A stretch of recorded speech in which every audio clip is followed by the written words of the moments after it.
The Oscar Pistorius murder trial is going on another break. The judge ordered Tuesday that the South African Olympic and Paralympic track star undergo a month of psychiatric tests.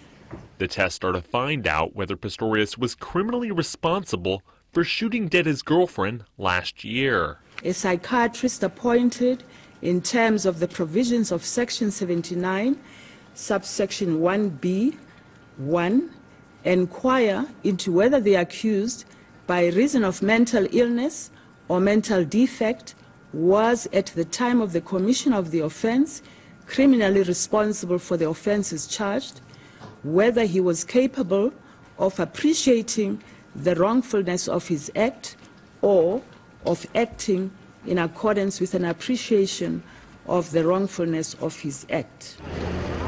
Pistorius denies killing Reeva Steenkamp in cold blood.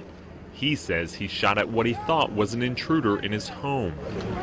Pistorius will now go to one of South Africa's top mental hospitals. He'll go as an outpatient for up to 30 days starting May 26th. The trial resumes June 30th.